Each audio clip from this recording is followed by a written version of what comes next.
제2차 세계대전이 끝나자 아돌프 히틀러의 운명은 20세기 가장 큰 수수께끼 중 하나가 되었습니다.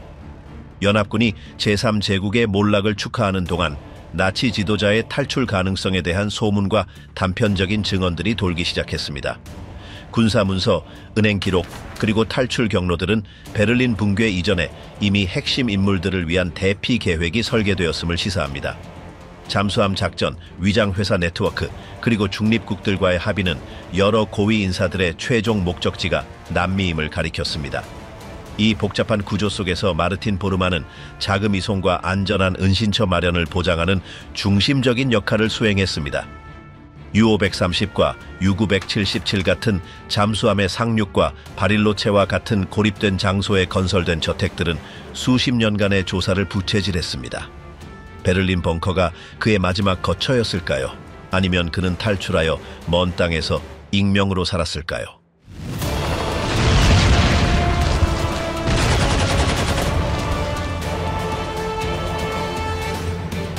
나치즘의 왕실 부상.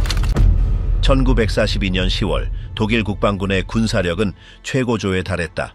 독일군은 노르웨이 북부의 북극해에서 북아프리카의 사막에 이르는 영토와 프랑스 대서양 연안에서 소련 심장부의 볼가강에 이르는 영토를 지배했다. 아프리카에서는 에르빈 롬멜의 원정군이 영국 제국에서 가장 귀중한 전략적 통로로 여겨지는 수에즈 운하를 점령할 준비가 되어 있었다. 동부 전선에서는 프리드리히 파울루스 휘하의 6번째 군대가 스탈링그라드 내부로 맹렬히 진격하며 치열한 시가전을 벌이고 있었다.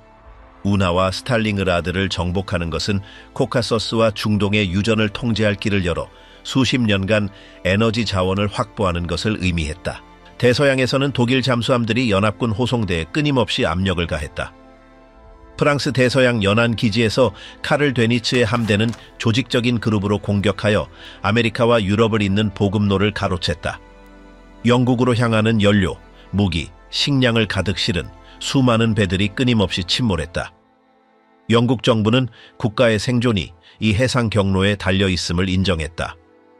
윈스턴 처칠은 자신을 깊이 불안하게 하는 유일한 것이 유보트의 위협이라고 주장하기까지 했다. 1940년 초부터 블래칠리 파크의 암호 해독팀은 독일 해군이 사용하는 애니그마 기계의 암호를 해독하기 위해 쉬지 않고 일했다. 비록 그들은 메시지를 해독하고 중요한 정보를 얻는 데 성공했지만 1942년 2월에 독일군은 애니그마 설정을 변경하여 영국군이 잠수함의 움직임을 예측할 능력을 잃게 만들었다. 암호 해독가들이 샤크라고 명명한 이 변화는 데니츠에게 바다에서 위험한 우위를 되찾아 주었다. 1942년 10월 말 SC-101곱으로 식별된 호송대가 뉴욕에서 영국으로 출항했다. 이 호송대는 필수 보급품을 가득 실은 42척의 배를 수송하고 있었으며 구축함 1척과 코르벳함 4척으로 구성된 캐나다 그룹의 호위를 받았다. 경로는 연합군 항공 지원 범위 밖의 중부 대서양 구간인 블랙홀로 알려진 지역을 가로질렀다. 그 지역에는 바이에렌 그룹의 13척의 독일 잠수함이 어둠 속에서 공격할 준비를 하고 기다리고 있었다. 11월 2일 밤 동안 2척의 유보트가 호송대의 방어를 뚫고 근거리까지 접근하는 데 성공했다. 지그프리트 폰 포르스트너 남작이 지휘하는 U-402는 불과 400m 거리에서 어뢰를 일제히 발사했다. 발사된 어뢰 중 하나가 엠파이어 선라이즈함에 명중하여 심각한 손상을 입혔다. 또 다른 잠수함인 호르스트 우포프가 지휘하는 U-84는 얼마 후 화물선을 침몰시켰다. 같은 공격에서 헤르베르트 슈나이더의 U-522는 4척의 추가적인 배를 파괴했다. 새벽이 되자 8척의 상선이 침몰하고 다른 2척은 무용지물이 되었다. 다음 날 동안 호위함들은 안개나 폭풍이 탈출할 기회를 제공할 때마다 항로를 바꾸며 회피 기동을 펼쳤다. 그러나 11월 3일 해질녘 디트리히 로만 지휘의 U-89는 호송대 중앙에 침투하는 데 성공했다. 그는 5발의 어뢰를 발사하여 2척의 함선에 명중시켰는데 그 중에는 탄약을 실은 기함 제이포어도 포함되어 있었다. 얼마 후 에른스트 포겔장 지휘의 U-132는 우현 측면을 향해 또 다른 어뢰를 발사하여 3척의 선박을 침몰시켰다. 그중 한 척은 너무나 격렬하게 폭발하여 폭발파가 수 킬로미터 떨어진 곳에서도 느껴졌고 200피트 깊이의 잠수에 있던 잠수함에도 손상을 입혔다. U-132는 그 폭발 이후 승무원 전원과 함께 사라졌다. 11월 5일 영국 공군 120 비행대의 B-24 리버레이터 폭격기가 호송대를 찾아냈고 이는 아이슬란드에서 해군 증원군이 도착할 수 있게 했다. 공중 공격을 받아 U-89는 손상되었고 바이엘렌 그룹은 흩어져야 했다. 그 결과는 참담했다. 15척의 상선이 침몰하고 4척은 심하게 손상되어 연합군에 10만 톤 이상의 손실을 입혔다. 1942년 11월 동안 잠수함에 의해 침몰된 연합군 선박의 총 톤수는 73만 톤을 초과했다. 1942년 전체 동안 총 수치는 650만 톤에 달했는데 이는 1661척의 배에 해당한다. 연합군은 87척의 잠수함을 파괴했지만 독일은 238척의 새로운 함선을 건조하여 드니츠의 함대를 91척에서 212척의 함선으로 늘렸다. 석유와 원자재 공급은 나치 전쟁 기계의 동력이었다. 1930년대부터 독일은 연료가 병사만큼이나 전략적이라는 것을 이해했다. 비축량 부족은 독일 국방군이 유전이 있는 영토와 자원 수입을 위한 해상 경로를 통제할 수밖에 없게 만들었다. 따라서 코카서스와 중동에서의 작전뿐만 아니라 석탄을 가솔린으로 변환하는 합성 연료 공장의 중요성이 부각되었다. 독일 산업, 특히 철강 및 군수 산업은 민간 기업과 국가 통제가 결합된 혼합 경제 체제에서 운영되었다. IG 파르벤과 크루프와 같은 대기업 연합은 무기, 탱크, 항공기를 생산하기 위해 수백만 달러 규모의 계약을 얻었다. 그 대가로 그들은 기술, 자본, 그리고 강제 수용소에서 온 노예 노동력으로 정권을 지원했다. 유럽에서의 이 전쟁은 독일 국방군과 관련된 기업 그룹에 막대한 이익을 가져다 주었다. 운송 및 통신 통제 또한 마찬가지로 중요했다. 철도, 항구, 도로는 병사, 탄약, 식량을 전선에 보급하는 데 사용되었다. 점령된 도시들은 산업기계부터 농작물에 이르기까지 모든 종류의 물품을 약탈당했다.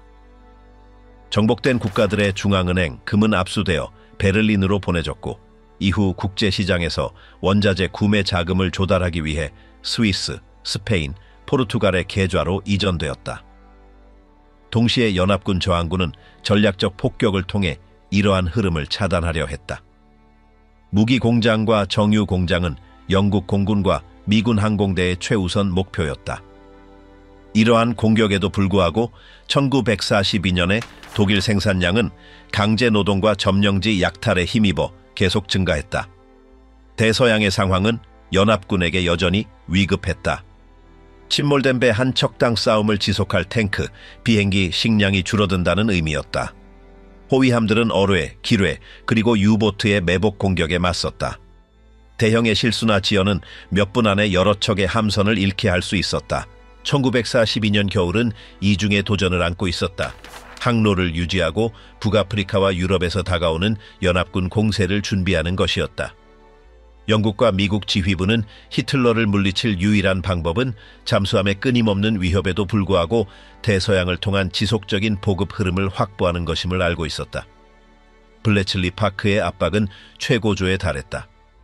암호 해독가들은 애니그마 암호를 다시 해독하기 위해 밤낮으로 일했다. 가로챈 메시지 하나하나가 바다에서 수천 명의 생명을 구하는 것을 의미했다. 수학자, 공학자 및 최초의 전자기, 기계의 지원으로 그들은 서서히 균형을 기울이는 진전을 이루었지만 1942년 11월에도 유보트들은 여전히 우위를 유지하고 있었다. 이러한 총력전 시나리오에서 나치 지도자들은 대서양을 지배하는 것이 승리를 보장할 것이라고 확신했다. 드니츠에게 수백만 톤의 배를 침몰시키는 것은 영국을 질식시켜 항복하게 만드는 것을 의미했다. 히틀러에게 코카서스의 석유와 보급로를 통제하는 것은 수십 년 동안 그의 제국을 유지하는 것과 같았다.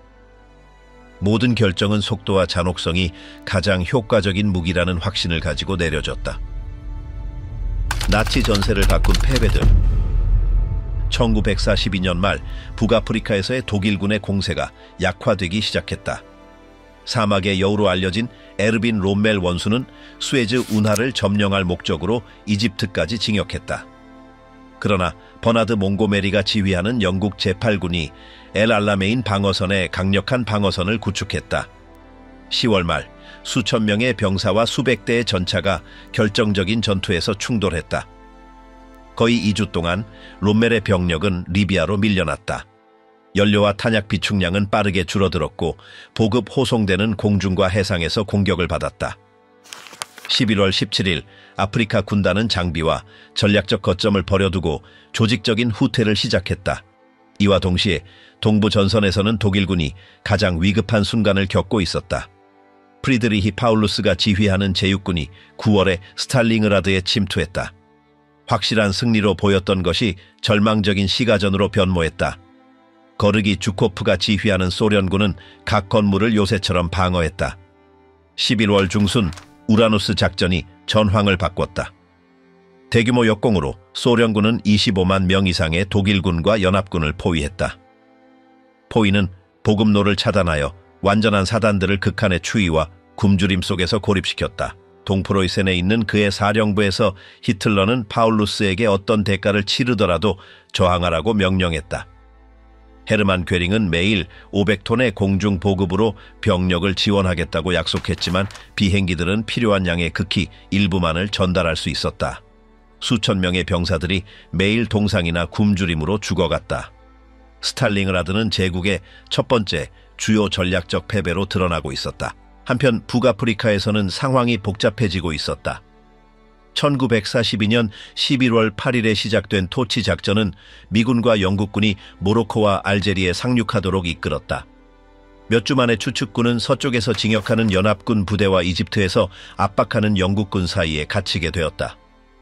병들고 지친 롬멜은 지원군을 요청했지만 그들은 결코 오지 않았다. 12월 말 아프리카 군단은 튀니지로 후퇴했다. 독일을 향한 압박은 모든 전선에서 증가하고 있었다. 스위스 전략 서비스국 국장 앨런 덜레스는 제국의 내부 상황에 대한 정보를 수집하고 있었다. 외교관, 기업가, 불만을 품은 장교들과의 접촉을 통해 그는 타협점을 찾으려는 파벌들을 감지했다. 이러한 대화는 비공식적이었지만 나치 지도자들이 완전한 패배에 대한 두려움이 커지고 있음을 보여주었다. 1942년 말 산업 도시들에 대한 연합군의 폭격이 강화되었다. 영국 공군은 에센, 함부르크, 카셀을 폭격하여 공장과 주택을 파괴했다. 군수장관 알베르트 슈페어는 무기, 전차, 항공기 공급을 유지하기 위해 생산을 재편성했다. 그는 강제 수용소에서 온 대규모 강제 노동을 사용했다. 공격에도 불구하고 독일의 생산은 원자재 확보에 더 큰 어려움이 있었음에도 불구하고 활발하게 유지되었다. 12월에 스탈링그라드에 함락이 임박했다. 소련군은 포위를 봉쇄하고 모든 구출 시도를 저지했다. 파울루스를 돕기 위해 파견된 만슈타인 원수는 도시에서 50km 이내까지 접근했지만 적의 방어선을 돌파하지 못했다. 1943년 1월 23일 아프리카 군단 사단들은 트리폴리를 잃었고 롬멜은 튀니지에서 재집결해야 했다. 독일은 두 개의 핵심 전선에서 동시다발적인 패배에 직면했다. 이러한 상황에서 마르틴 보어만은 비밀작전을 가속화했습니다. 그는 해외로 자본을 이전하기 위한 위장 회사 설립을 감독했습니다. 또한 스위스와 스페인 은행가들과 협력하여 비밀 계좌의 자금을 은닉했습니다. 그는 도피 경로를 준비하는 고위 지휘관들을 위해 문서 위조와 가짜 신분 생성을 추진했습니다. 이러한 행동들은 다른 당 지도자들의 지식 없이도 신중하게 진행되었습니다.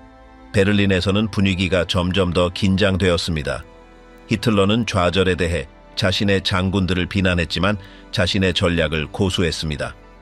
그는 불가능한 공세를 요구하고 어떤 철수 제안도 처벌했습니다. 괴벨스는 대중의 사기 저하를 의식하고 사기를 유지하기 위해 집중적인 선전 캠페인을 시작했습니다. 그는 실패를 최소화하기 위해 영화, 연설, 라디오 방송을 사용했습니다. 한편 진주만 공격 이후 미국의 참전은 산업 균형을 변화시켰습니다. 1942년 말까지 미국의 군사 생산량은 독일을 훨씬 능가했습니다. 매달 더 많은 병력, 탱크, 비행기가 대서양을 건너 영국군을 강화했습니다. 스탈링그라드에서 겨울은 비극을 심화시켰습니다. 기온은 영하 30도까지 떨어져 무기와 장비를 얼어붙게 했습니다. 병사들은 적절한 옷의 부족과 식량 부족으로 고통받았습니다. 비축량이 고갈되었고 포위된 사람들 사이에서 식인 행위가 발생했습니다. 1월 27일 소련군은 마지막 항복 제안을 거부하고 계속 징역했습니다. 엘 알라메인에서의 패배와 튀니지의 상황은 북아프리카가 상실되었음을 확인시켜 주었습니다. 1943년 2월 롬멜은 건강상의 이유로 대피했고 지휘권은 한스 위르겐 폰 아르님에게 넘어갔습니다. 연합군은 튀니지로 징역하여 시칠리아로 넘어갈 준비를 했습니다. 동시에 소련의 공세는 동부 전선에서 광대한 지역을 해방시켰습니다. 스탈링그라드는 1943년 2월 2일 파울루스의 항복과 9만 명 이상의 포로와 함께 함락되었습니다. 이 항복은 독일의 사기를 강하게 타격했습니다. 히틀러는 격분하여 여러 장군을 해임하고 주요 작전에 대한 직접적인 통제권을 장악했습니다. 한편 보어만의 비밀 작전은 계속 진행되었습니다. 자금과 약탈된 물품을 이전하기 위해 아르헨티나 기업들과 접촉이 이루어졌습니다. 선박들은 문서, 금고에 예술품을 안전한 항구로 운송하기 시작했습니다. 단 3개월 만에 독일은 아프리카를 잃었고 동부에서의 공세는 중단되었으며 주도권은 연합군에게 넘어갔습니다. 보어만이 자원과 도피망을 확보하려는 계획은 제국이 가장 위태로운 단계에 접어들면서 전략적 우선순위가 되었습니다. 보르만, 라이히의 숨겨진 뇌. 마르틴 보어만은 히틀러의 가장 강력한 배후 인물이 되어 총통에 대한 접근을 통제하고 당의 가장 민감한 문제들을 처리했습니다. 그는 1901년에 베겔레벤에서 태어나 1927년에 나치당에 입당했습니다. 그는 어린 시절부터 효율성, 복잡한 업무를 조직하는 능력, 그리고 조용한 야망으로 두각을 나타냈습니다. 히틀러가 1933년에 집권하면서 보어만은 행정 계층에서 빠르게 승진했습니다. 그는 곧 독일 경제를 위한 아돌프 히틀러 기금이라 불리는 것을 장악했는데 이는 제국의 주요 산업체로부터 막대한 돈을 받기 위한 구조였습니다. 크루프, 티센, IG, 파르벤, 다임러 벤츠와 같은 기업들은 자신들의 영향력을 확보하기 위해 수백만 마르크를 자발적인 기부금으로 제공했습니다. 보어만은 이러한 기여금을 관리하고 당과 지도자들에게 이익이 되는 프로젝트에 투자했습니다. 이 자금의 일부는 거주지를 건설하고 선전 캠페인에 자금을 지원하며 히틀러와 그의 최측근의 개인 비용을 충당하는 데 사용되었습니다. 1936년에 그는 당 총통부 수장으로 임명되었습니다. 그 지위에서 그는 유럽 은행가 및 기업가들과의 연락망을 구축했으며 스위스와 같은 중립국에서 은밀한 금융작전을 시작했습니다. 보어만이 이러한 문제들을 처리하는 능력은 다른 어떤 나치 지도자의 능력보다 뛰어났습니다. 힘러와 괴벨스와 같은 인물들조차 자원에 접근하기 위해 그의 결정에 의존했습니다. 히틀러는 그를 전적으로 신뢰했으며 당의 내부 운영에 필수적인 인물로 여겼습니다. 이러한 관계는 그가 직접적인 감독 없이 전략적 결정을 내릴 수 있게 했고 그는 제국의 진정한 물류 핵심 인물이 되었습니다. 전쟁이 진행됨에 따라 보어만은 유럽에서 압수된 재산에 대한 통제를 강화했습니다. 금, 보석, 예술품은 오스트리아와 바이에른의 비밀 창고로 옮겨졌습니다. 일부 품목은 스위스와 스페인을 통해 보내졌는데 이는 그가 꼼꼼하게 조정한 작전이었습니다. 이 재산은 패배하더라도 당을 유지하기 위한 재정적 비축분으로 간주되었습니다. 총통부 내에서 그의 권력은 전례 없는 수준으로 커졌습니다. 그는 히틀러에게 전달되는 통신을 통제하고 정보를 걸러냈으며 누가 총통에게 접근할 수 있는지 결정했습니다. 많은 고위 장교들은 그의 영향력을 두려워했는데 그의 한마디가 누구의 경력이든 망가뜨리기에 충분했기 때문입니다. 또한 그는 베르그호프에 있는 히틀러의 알프스 산장 건설과 지도자의 재정부터 그가 받는 선물에 이르기까지 모든 개인적인 세부 사항을 감독했습니다.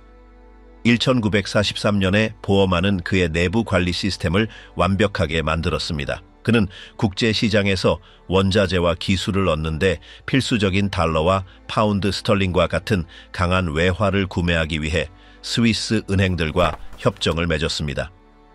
이 외화의 일부는 연합군의 봉쇄에도 불구하고 공급 경로를 유지하기 위한 전략적 지불 및 외국 공무원들에 대한 뇌물로 사용되었습니다. 그의 통제는 돈에 국한되지 않았다. 그는 또한 무기 공장과 광산에서 강제 노동력의 사용을 감독했다. 협력 기업들은 수익성 있는 계약을 얻었고 반면 수감자들은 잔혹한 조건에서 착취당했다. 이러한 작전들은 당의 중앙기금에 자금을 공급하는 수입을 창출했다. 히틀러는 보르만을 거의 의심하지 않았다. 다른 지도자들과 달리 그는 대중적 주목을 피하고 행정부에 대한 절대적인 통제에 자신의 권력을 집중시켰다. 그는 모든 법령, 모든 군사명령, 그리고 모든 경제적 결정에 접근할 수 있었다. 그는 사실상 제국의 가장 중요한 비밀들을 지키는 수호자였다. 1943년부터 보르만은 나치 수뇌부의 생존에 필수적이 되었다. 그는 귀금속과 교환하여 보급품을 협상하기 위해 중립국 대표들과의 회의를 조율했다. 그는 또한 남미의 외딴 지역과 비밀 식민지를 건설할 수 있는 유럽 지역에서 가능한 은신처를 평가했다. 내부 통제를 강화하기 위해 그는 자신의 명령을 따르는 장교들에게 보상과 특권을 분배했다. 재산, 돈, 그리고 총통에 대한 직접적인 접근은 그가 수뇌부의 충성심을 확보하는 인센티브였다. 1943년 말경, 보르만은 거의 평행 국가처럼 운영되는 매우 효율적인 행정 구조를 공고히 했다. 군사 전선이 무너지기 시작하는 동안에도 그의 재정적 및 물류적 권력망은 그대로 유지되어 붕괴 시당의 계획을 지탱할 준비가 되어 있었다. 나치의 유럽 보물 약탈. 침략이 시작된 이래로 조직적인 약탈은 나치 전략의 필수적인 부분이었다. 아돌프 히틀러는 점령된 각국의 문화재를 약탈하여 제국으로 보내라고 명령했다. 예술에 대한 그의 집착은 수천 점의 그림, 조각, 보석들이 박물관, 갤러리, 유대인 가정에서 압수되도록 이끌었다. 파리에서는 독일군이 1940년에 진입한 지 불과 몇 주 만에 로스차일드 가문과 같은 개인 소장품에 대한 징발이 시작되었다. ERR, 아인자츠슈타프, 라이히슬라이터, 로젠베르크 부대원들은 가장 귀중한 물품들을 목록화하고 포장하여 독일의 창고로 보냈다. 정복된 모든 도시는 약탈의 대상이 되었다.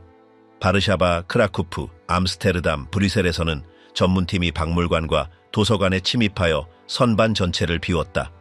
수천 권의 희귀 서적, 중세시대의 필사본, 전래용품들이 베를린으로 보내졌다. ERR은 세심한 시스템으로 운영되었다. 모든 품목은 나치 고위 인사들의 개인 소장품 또는 오스트리아 린츠에 계획된 총통 박물관으로 보내지기 위해 재고 조사되고 분류되었다. 나치들은 또한 주화, 보석, 골동품 가구, 은제품을 압수했다. 유대인들의 집은 주인들이 추방되는 동안 비워졌다. 모든 것은 바이에른과 오스트리아의 창고로 향하는 특별 열차에 실렸다. 일부 작품들은 비밀 창고로 개조된 노이슈반슈타인 성으로 보내졌다. 다른 작품들은 알타우스제와 같은 소금 광산에 숨겨졌는데 그곳에는 베르메르, 렘브란트, 러나르도, 다빈치와 같은 거장들의 수천 점의 그림들이 보관되었다. 마르틴 보르만은 그의 행정망을 통해 이 많은 작전들을 감독했다. 압수된 예술품의 일부는 외국 관리들을 매수하거나 유럽 암시장에서 거래하는 데 사용되었다. 스위스 및 프랑스 상인들은 거액을 지불할 의사가 있는 개인 수집가들에게 그림을 판매하는 데 협력했다. 도난당한 예술품을 실은 열차들은 특별한 시간표와 호송대를 가지고 유럽을 가로질러 이동했다. 후속 문서들은 1941년과 1943년 사이에 파리에서 문화재로 가득 찬 130대 이상의 호송대가 출발했음을 보여준다. 각 화물에는 수백 점의 그림, 조각, 가구들이 조심스럽게 포장되어 있었고 제국의 공식 인장으로 표시되어 있었다. 프랑스에서는 마제스틱 호텔과 죄드폼 미술관이 분류센터 역할을 했다. 프랑스인 미술품 보종아 로즈 발랑은 수천 점의 작품들의 행방을 비밀리에 기록하며 자신의 목숨을 걸었다. 그녀의 기록은 전쟁 후 약탈된 문화유산의 일부를 회수하는 데 중요한 역할을 했다. 하지만 많은 수의 작품들이 원래 소유주에게로 돌아가지 못하고 개인 소장품으로 남거나 불법 거래에서 사라졌다. 네덜란드에서도 약탈은 잔인했다. 플랑드르 거장들의 작품들은 박물관에서 뜯겨져 독일 거물들에게 판매되었다. 폴란드에서는 나치들이 바벨의 유물과 러나르도의 담비를 아는 여인을 포함한 국가 보물을 가져갔다. 이 작품들 중 다수는 폭격으로부터 보호하기 위해 동독으로 옮겨졌지만 실제 목표는 그것들을 영구히 차지하는 것이었다. 약탈은 서유럽에만 국한되지 않았다. 소련에서는 독일군이 키이우, 민스크, 스몰렌스크의 박물관을 비웠다. 수톤의 예술품과 역사적 유물들이 붉은 군대가 회수하기 전에 서쪽으로 보내졌다. 문화적 전리품으로 분류된 이 작품들은 히틀러, 괴링, 보르만의 개인 소장품과 정권의 자원을 창출하는 불법 시장을 모두 채웠다. 연합군의 1944년 징역과 함께 나치군은 가장 중요한 보관소들을 오스트리아와 바이에른으로 옮기기 시작했습니다. 알타우제 광산 같은 곳들은 폭격에 저항하기 위해 강화되었습니다. 그곳에는 클림트의 아델레블로흐 바우어의 초상화와 반 에이크의 헨트 재단화 같은 작품들이 조각, 테피스트리, 헤아릴 수 없는 가치의 보석들과 함께 보관되었습니다. 보관소들은 또한 킴제 같은 성이나 바이엘은 알프스 동굴에도 설치되었습니다.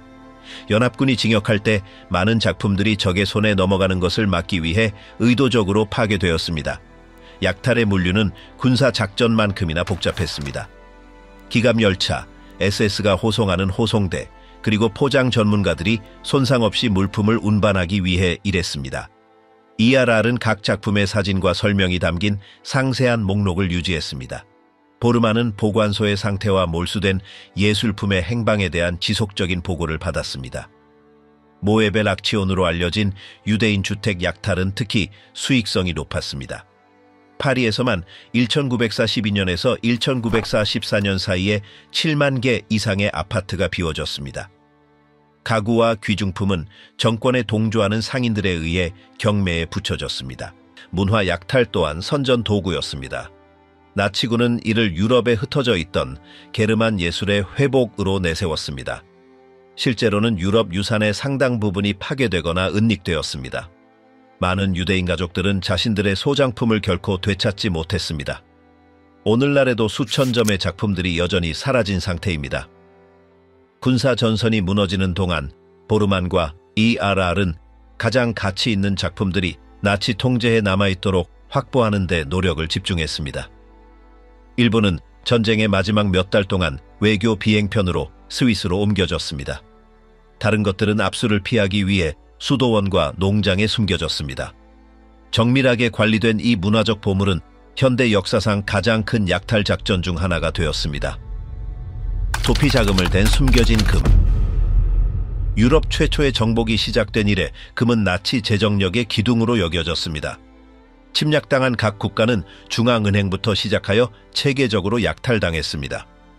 1938년 3월 오스트리아 합병 후 라이히스방크는 비엔나의 금 보유고를 즉시 장악했습니다. 금괴, 주화 및 외화는 특별 열차에 실려 베를린으로 향했습니다. 이 모델은 벨기에, 네덜란드, 체코슬로바키아, 이탈리아 및 프랑스에서 반복되었습니다. 각 작전에서 은행 기술자들은 미래의 청구를 피하기 위해 금괴를 녹여 원산지 표시를 지웠습니다. 벨기에 국립은행은 며칠 만에 200톤 이상의 금을 잃었습니다.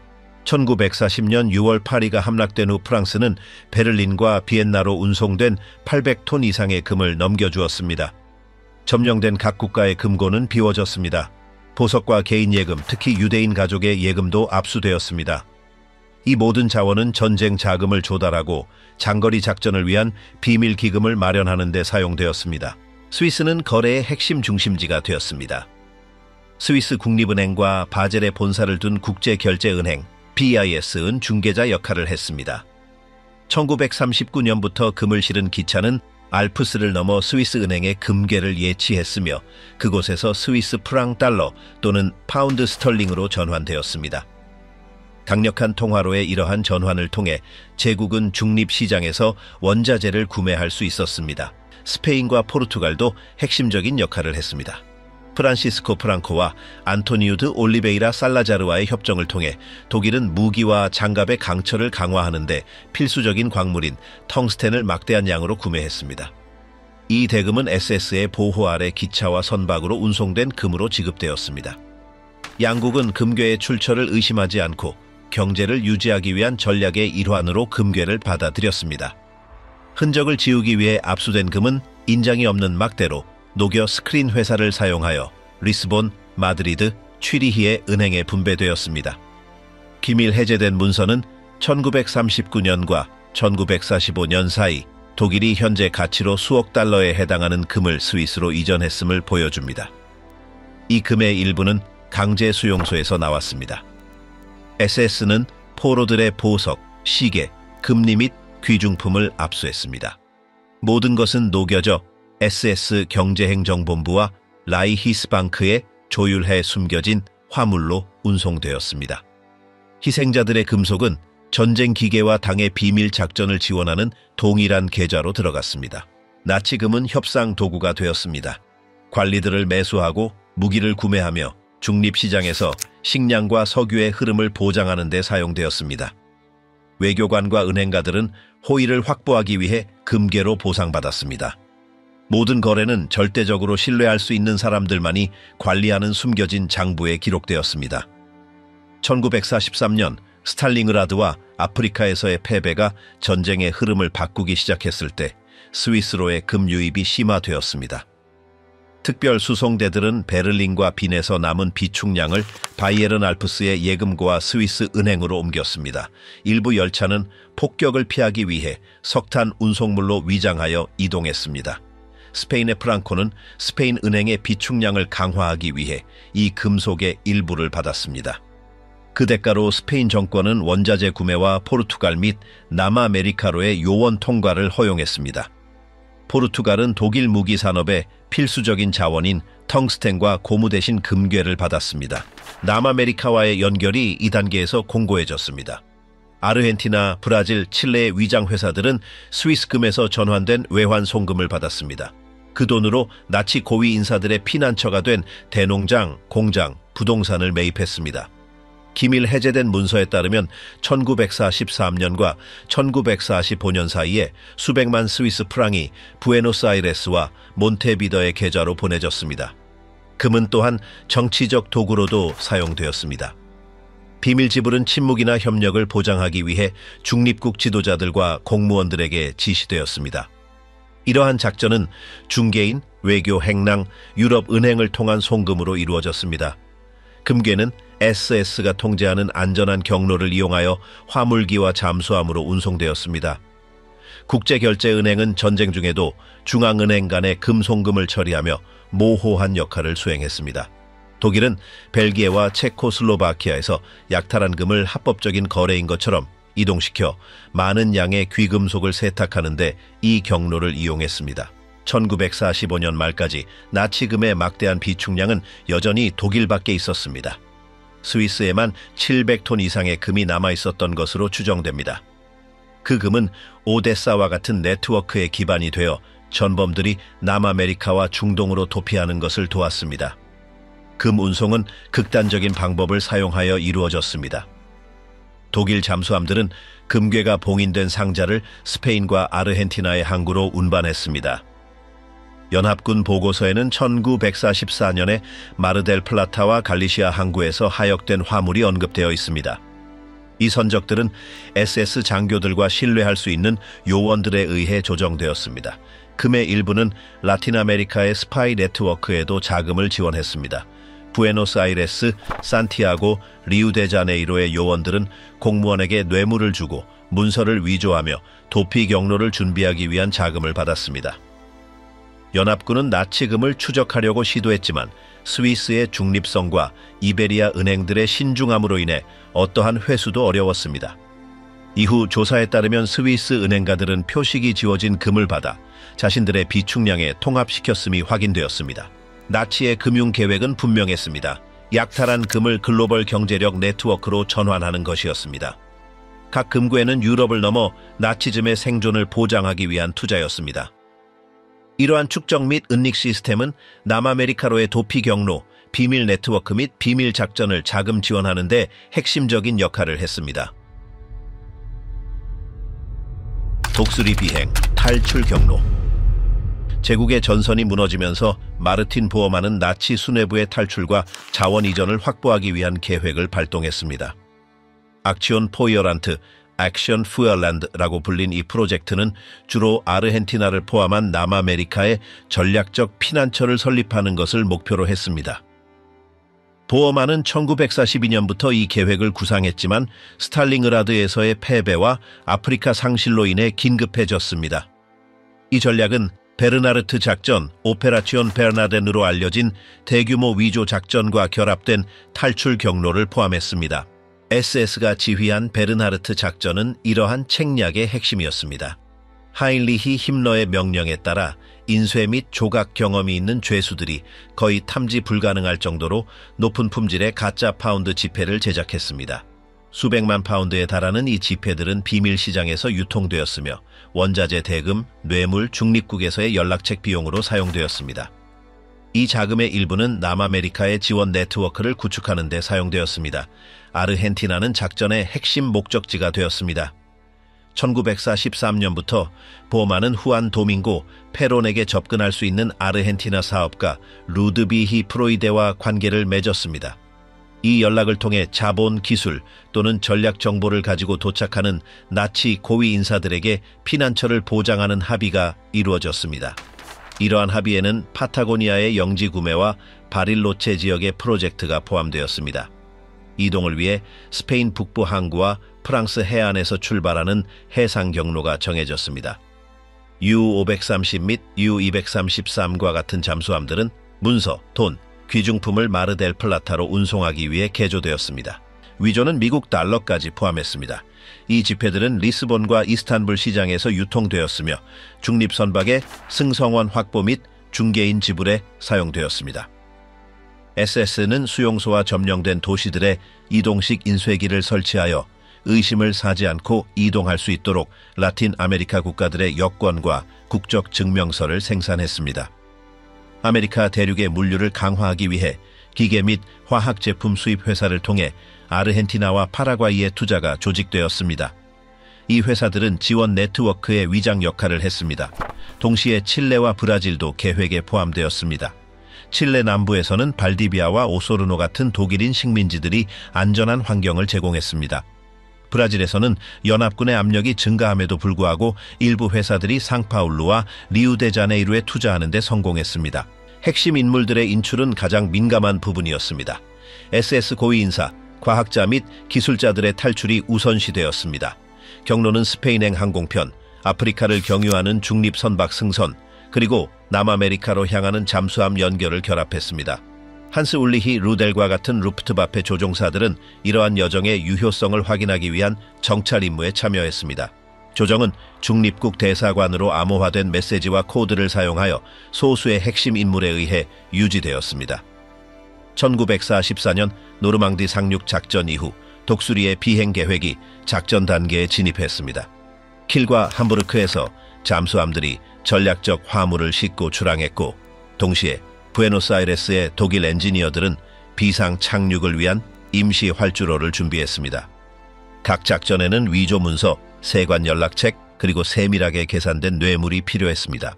베른하르트 작전은 아르헨티나와 우루과이의 뇌물, 부동산 매입 및 산업 프로젝트에 사용될 목적으로 막대한 양의 위조 지폐를 저장할 수 있게 했습니다. 이 투자들 중 다수는 농업기업 및 해운회사로 구체화되었습니다. 독수리 비행은 수년간의 물류 및 금융 준비의 정점이었습니다.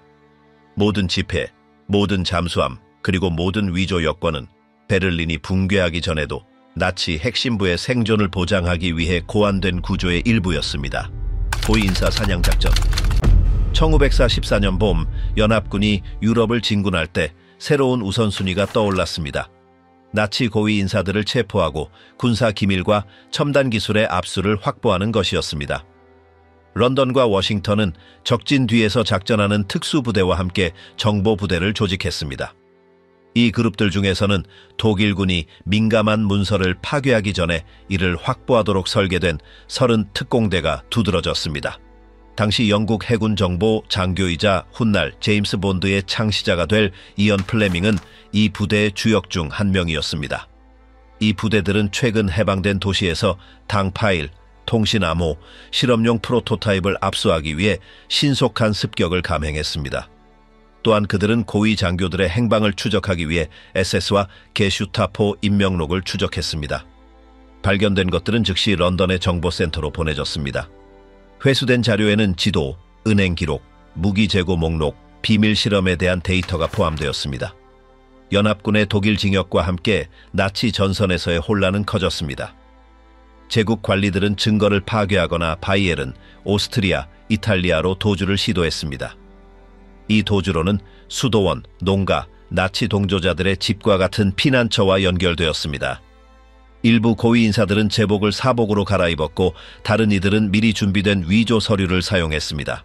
연합군은 메일이 중요하다는 것을 이해했습니다.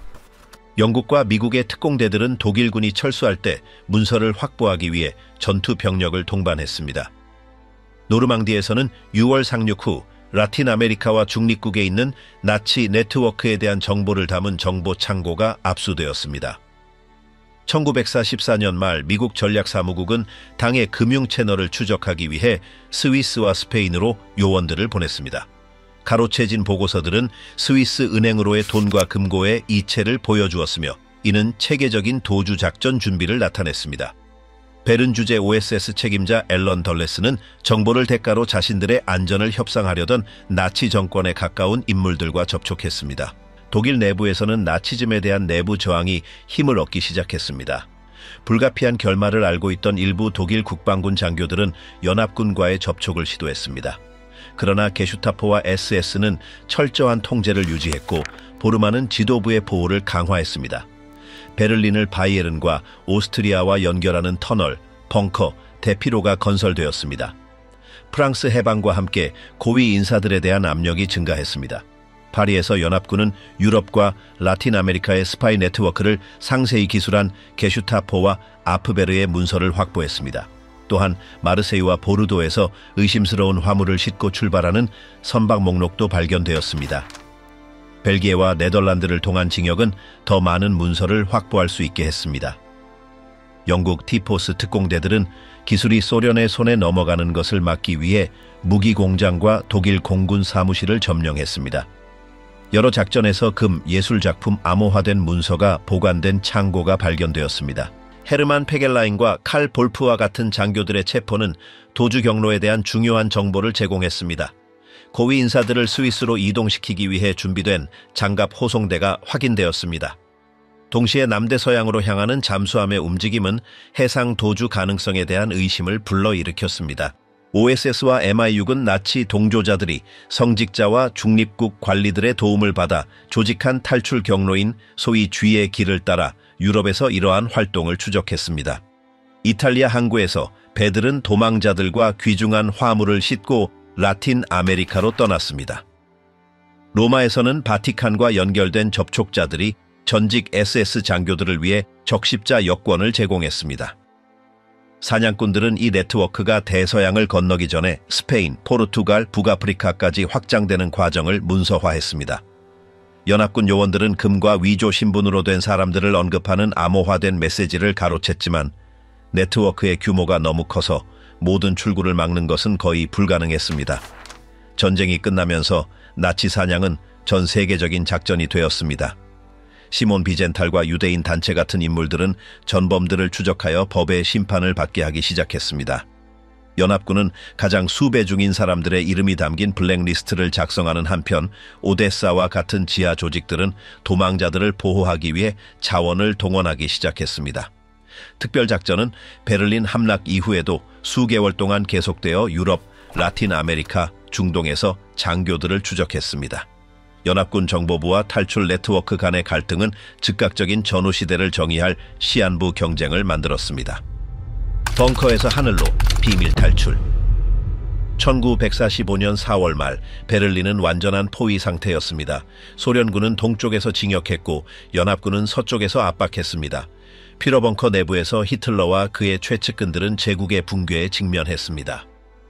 마르틴 보르만과 게슈타포 국장 하인리히 밀러는 가장 민감한 기록물을 대피시키고 최고위층의 탈출 경로를 계획하면서 최종 작전을 통제했습니다. 마지막 날들은 긴장과 혼란으로 점철되었습니다. 총리청을 지하철역과 대피소에 연결하는 지하 터널에는 문서 금고에 그리고 베르나르트 작전의 위조 지폐가 보관되었습니다. 외부와의 통신은 거의 불가능했지만 보르만은 비밀 비행과 남쪽으로 향하는 호송대를 조율하기 위해 북부 독일의 장교들과 연락을 유지했습니다. 히틀러는 떨림과 분노 폭발로 눈에 띄게 악화된 모습을 보였습니다.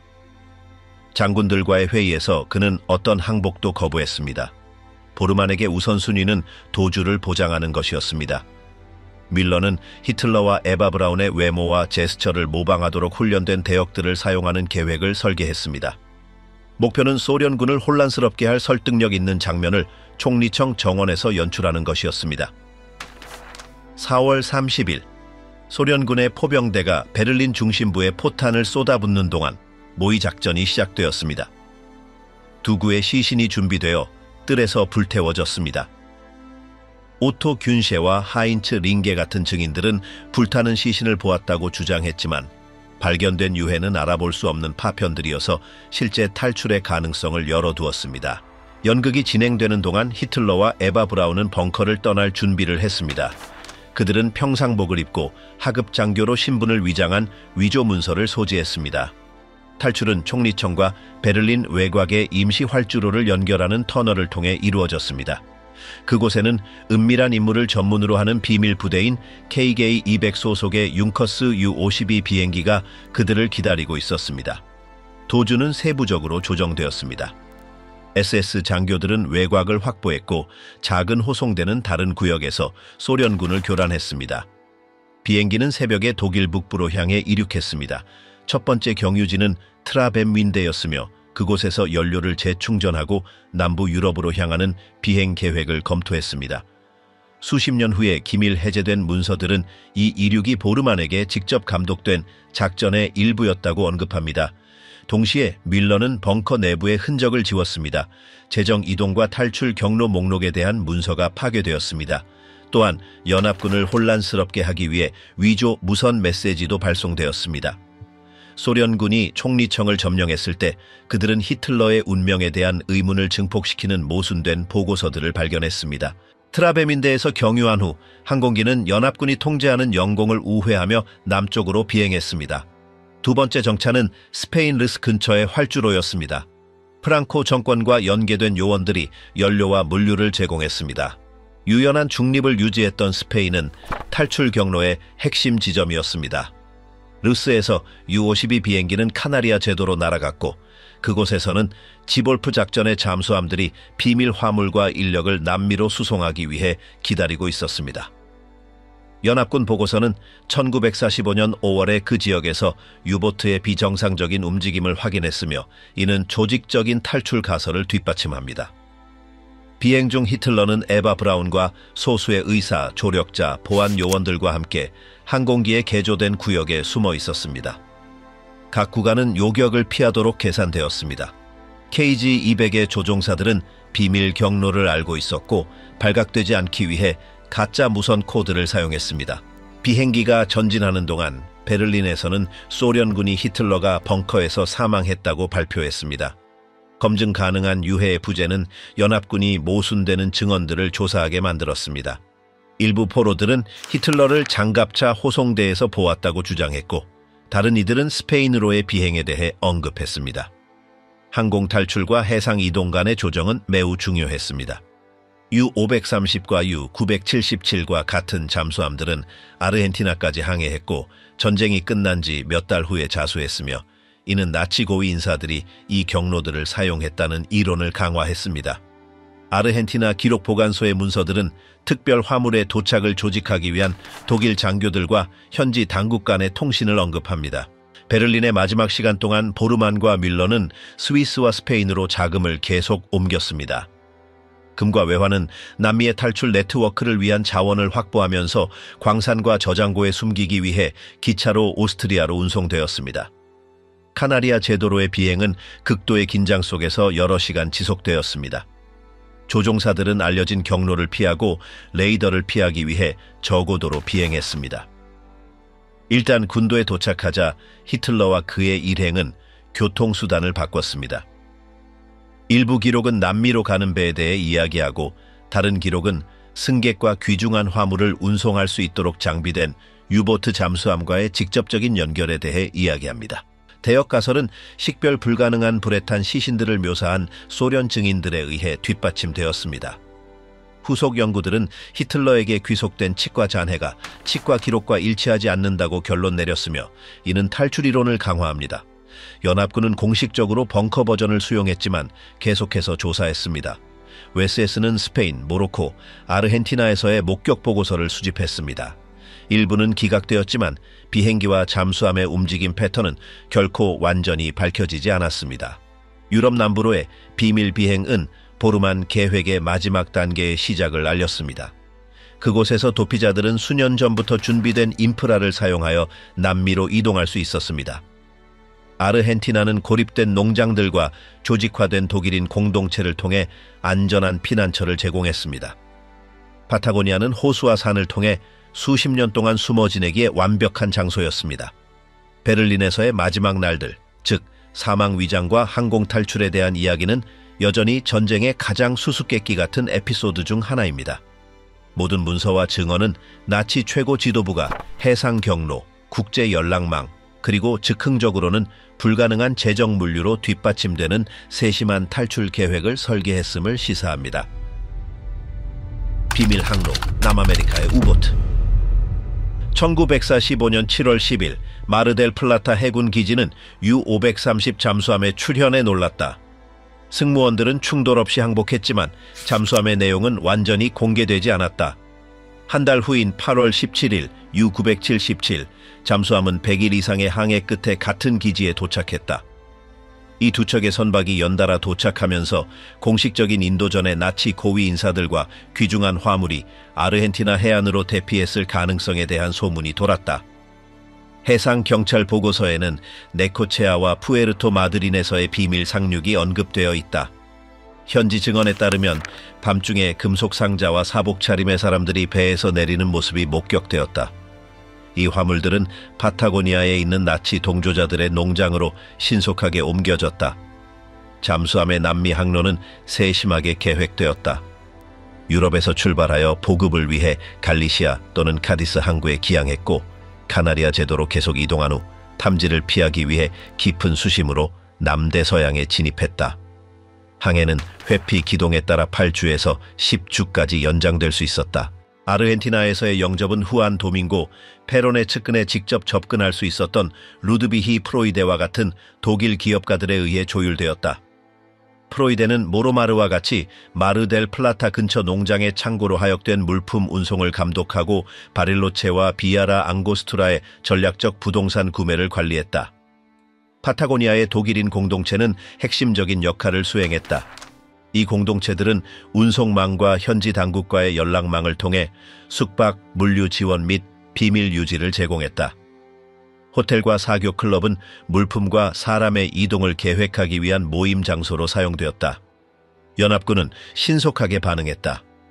FBI와 미국 해군 정보국의 보고서에는 잠수함과 상선이 남대서양으로 이동하는 의심스러운 움직임이 상세히 기술되어 있었다. 기밀 해제된 문서에 따르면 일부 유보트는 자원뿐만 아니라 이미 아르헨티나에 정착한 독일 기술자들을 위한 미드 로켓 부품 및 제트기 설계도와 같은 첨단 군사 기술도 운반하고 있었다고 한다. U-977 잠수함의 항해는 특히 수수께끼 같았다. 지휘관 하인츠 셰퍼는 배터리 충전을 위해 스노클을 사용하여 60일 이상 잠수 상태를 유지했다고 진술했는데 이는 연합군 순찰을 피할 수 있었던 위험한 기동이었다.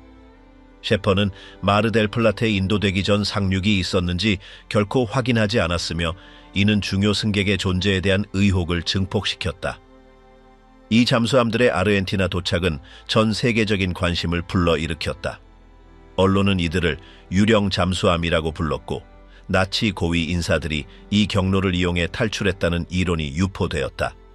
연합군의 조사가 아르헨티나 정부를 압박했지만 결정적인 증거 부족으로 인해 이 문제는 미궁에 빠졌다. 아르헨티나의 나치 네트워크는 전쟁이 끝나기 전부터 이미 가동 중이었다. 수출입 기업들은 돈과 자원을 이동시키기 위한 위장회사 역할을 했다. 이 회사들은 스위스와 스페인의 은행들과 연계되어 있었고 이는 부에노스아이레스와 몬테비더로의 자금 흐름을 용이하게 했다. 이 돈의 일부는 뇌물과 외딴 지역에 은신처를 건설하는 데 사용되었다. 루드비히 프로이데와 그의 측근들은 핵심적인 역할을 했다. 도착 관리를 넘어 그들은 물품 분배와 전 나치 장교들을 국내 안전한 지역으로 이동시키는 것을 조직했다. 바릴로체와 비아라 앙고스투라는 산악 지형과 적절한 인프라를 갖춘 독일인 공동체의 존재 덕분에 전략적 요충지가 되었다.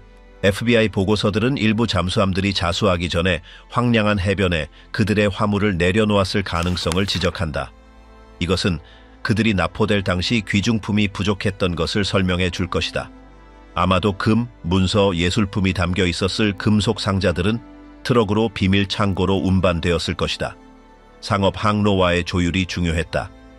중립국 국기를 단 상선들은 카나리아 제도나 스페인 항구에서 화물을 싣고 부에노스아이레스나 몬테비도로 운반했으며 합법적인 상품으로 위장되었다. 이러한 수단들의 조합은 제국 자원의 상당 부분이 감지되지 않고 남아메리카에 도착하는 것을 보장했다. 아르헨티나에서의 유보트 사건은 남대서양이 나치의 마지막 탈출로가 되었다는 생각을 확고히 했다. 마르델플라타와 아르헨티나 해안의 다른 지점들에서의 상륙은 이러한 작전들의 효율성을 입증했다. 정치적 접촉, 돈, 기술의 혼합은 많은 도피자들과 전략적 화물들이 남아메리카에 무사히 도착하는 것을 가능하게 했다. 이날 초 마지막 은신처. 전쟁이 끝난 후 아르헨티나는 탈출에 성공한 나치들에게 가장 중요한 목적지 중 하나가 되었습니다. 보르만 네트워크가 선택한 지역 중 바릴로체 지역과 나우엘 우아피 호수 주변은 비밀 은신처를 마련하기 위한 핵심 지점이었습니다. 1947년 중반 히틀러와 에바 브라운은 당시 육로로 접근하기 어려웠으며 완전한 고립을 제공하도록 설계된 이날코 저택에 도착했을 것으로 추정됩니다. 이날코 저택은 아르헨티나 파타고니아에서 가장 영향력 있는 건축가 중 한 명인 알레한드로 부스티오가 설계했습니다. 이 저택은 개인 부두, 수상 비행기 경납고, 그리고 외부 시야를 차단하는 숲이 우거진 지역을 갖추고 있었습니다. 쾌속정은 비아라 앙고스투라와 호수의 다른 전략적 지점들을 연결했습니다. 연구원들은 그 부부가 신뢰할 수 있는 독일인, 전 SS 장교, 그리고 지역사회 구성원으로 이루어진 소수의 보안 그룹과 함께 움직였다는 증언을 수집했습니다. 이 저택은 당시로서는 첨단 기술을 갖추고 있었습니다. 이곳은 발정이, 단파 라디오, 그리고 비축물과 문서가 있는 지하 창고를 갖추고 있었습니다. 물품은 부에노스아이레스와 바릴로체의 독일인 사업가들 덕분에 도착했으며 그들은 식량, 의약품, 그리고 개인 물품의 운송을 조직했습니다. 이 시스템 덕분에 저택의 활동은 당국의 눈에 띄지 않았습니다. 그 몇 년 동안 바릴로체는 피난온 나치들의 중심지가 되었습니다. 요제프 맹겔레와 에리히 프리프케 같은 인물들은 지역사회에 통합되어 사교클럽, 상점, 그리고 독일과 관련된 기업들을 자주 방문했습니다. 전쟁 전에 설립된 안디노 바릴로체 클럽은 독일어로 대화하는 것이 흔한 만남의 장소였습니다. 히틀러는 최고 수준의 보안 환경에서 살았습니다. 방문객들은 그의 신뢰할 수 있는 직원들에 의해 선별되고 걸러졌습니다. 잠수함을 타고 온 크릭스마리네와 루프트바페의 일부 장교들이 기밀 회의를 위해 이날코를 방문했습니다. 이 회의들은 재정 문제, 스위스 은행에 숨겨진 자금 사용, 그리고 파라과이와 브라질 네트워크의 조정을 다루었으며 이는 보르만이 제국 붕괴 전에 구축했던 구조의 일부였습니다. 에바 브라운은 낮은 프로필을 유지했습니다. 이웃들은 그녀가 저택을 거의 나서지 않았고 나설 때면 간소하게 옷을 입고 가짜 이름을 사용했다고 전했습니다. 일부 증인들은 그녀가 독일인 사업가의 아내 행세를 했다고 주장했습니다. 독일의 영향이 뚜렷한 이 지역은 이러한 신중함을 용이하게 했습니다. 독일인이 운영하는 호텔, 양조장, 빵집은 외국인이 의심을 받지 않는 환경을 조성했습니다. 1947년과 1955년 사이에 이날코 저택은 남부지역 나치 공동체의 작전 본부가 되었습니다. 그곳에서 돈의 움직임, 새로운 도망자들을 위한 경로, 그리고 아르헨티나 정부와의 접촉이 계획되었습니다. 후안 도밍고 페론과 에바 두아르테는 이 그룹들과 모호한 관계를 유지했습니다. 개인적으로는 기술과 경제적 자원을 대가로 문서와 보호를 제공했습니다. 바릴로체 주변은 완벽한 피난처를 제공했다. 울창한 숲, 깊은 호수, 눈 덮인 산이 자연 방패 역할을 했다. 지역 주민 일부는 이나코 근처 도로를 감시하는 무장 순찰대가 있었다고 증언했다. 다른 이들은 비행기가 호수에 착륙하거나 보트가 사설 부두에서 상자를 내리는 것을 보았다고 주장했으며 항상 밤 시간대였다고 했다. 시간이 지나면서 히틀러는 일상적이고 고립된 생활을 했다. 그는 일찍 일어나 정원을 산책하고 경호팀과 대화했다. 그의 건강은 1950년대에 심혈관 문제와 점차 심해지는 떨림으로 악화되기 시작했다. 독일인 의사인 오토 레만 박사는 정기적으로 그를 방문하여 비밀리에 치료를 감독했다. 새로운 도피자들의 도착으로 아르헨티나의 나치 공동체는 계속해서 성장했다. 많은 이들이 산 카를로스 데 바릴로체, 비아 트라플, 비아라 앙고스투라와 같은 인근 지역에 정착했다. 일부는 인프라 프로젝트에서 일했고 다른 이들은 호텔 및 관광 사업을 발전시켰다. 이러한 유럽 이민자들의 유입으로 히틀러와 에바 브라운의 존재는 눈에 띄지 않게 되었다. 이나코는 유일한 피난처가 아니었다. 바릴로체와 인근 시골 지역의 다른 부동산들도 안전 가옥 역할을 했다. 여러 곳에는 비밀 통로와 보급품 및 문서가 보관된 지하 저장고가 있었다. 이 시설들은 검사를 견디고 통행이 적은 산악 통로를 통해 칠레로 빠르게 탈출할 수 있는 경로를 제공하도록 준비되어 있었다. 1955년에 페론의 몰락 이후 아르헨티나의 정치적 분위기는 변했다. 피난 온 나치에 대한 조사가 증가했고 여러 주요 인물들이 언론에 의해 확인되었다. 히틀러와 에바 브라운은 그 후 파타고니아의 더 외딴 지역으로 옮겨갔다. 나치 공동체는 몬테비더와 산티아고의 은행으로 돈을 옮기며 네트워크를 강화했다. 히틀러가 아르헨티나에 있다는 소문은 그 해에 퍼졌다. 일부는 그를 모자와 안경으로 변장한 채 바릴로체 시내에서 보았다고 확신했다. 다른 이들은 그가 무장 경호원들과 함께 나우엘 우아피 호수에서 보트를 타고 이동하는 것을 보았다고 말했다. 확인된 사진은 남아있지 않지만 연구자들이 수집한 증언들은 그의 존재가 특정 지역 사회에 알려져 있었음을 시사한다. 히틀러의 건강은 50년대 후반에 악화되었다. 레만 박사는 방문 횟수를 늘렸고 유럽에서 수입된 약물로 치료했다는 이야기가 있다. 에바 브라운은 농장 관리에서 더 많은 책임을 맡아 직원들을 감독하고 공급업체와 연락을 유지했다. 그 해에 그들은 농촌 활동에 전념하며 모든 노출을 피하며 조용히 살았다. 그레이 wolf 책에 따르면 히틀러는 2월 13일 1962년에 이나코 농장에서 사망했을 것이라고 한다. 그의 시신은 파타고니아에 알려지지 않은 지점에 묻혔을 가능성이 높으며 아마도 그 저택 부지 내였을 것이다. 에바 브라운은 기록에서 사라지기 전까지 아르헨티나에서 몇 년 더 머물렀을 것이다. 이 이론은 여전히 논란의 여지가 있지만 그의 마지막 날에 그 자리에 있었다고 주장하는 사람들의 증언을 가지고 있다. 1960년대는 나치 사냥꾼들에 의해 추진된 조사 증가를 기록했다. 시몬 비젠탈과 다른 이들은 바릴로체에서 결정적인 증거를 찾지 못하고 단서를 추적했다. 한편 FBI의 기밀 해제된 문서에는 그 지역에서 발생한 가능한 목격 사례가 언급되어 있었다. 이날코 에스탄시아는 개인 부두와 제한된 접근으로 나치 지도자의 숨겨진 삶의 핵심이었다. 오늘날에도 터널과 비밀방에 대한 이야기로 추측의 대상이다. 그 지역은 독일인들이 세운 호텔부터 40년대에 뿌리를 둔 사교 클럽까지 그 시대의 흔적을 간직하고 있다. 1962년의 사망설은 정원에서 밤에 열렸고 소수의 독일인들이 참석한 은밀한 장례식을 목격했다고 주장한 전직 직원들의 증언으로 강화되었다. 이러한 주장들은 히틀러가 아르헨티나에서 10년 이상 망명 생활을 했으며 고립된 에스탄시아, 지역 사회의 지원, 그리고 제국의 돈의 조합으로 보호받았다고 시사한다.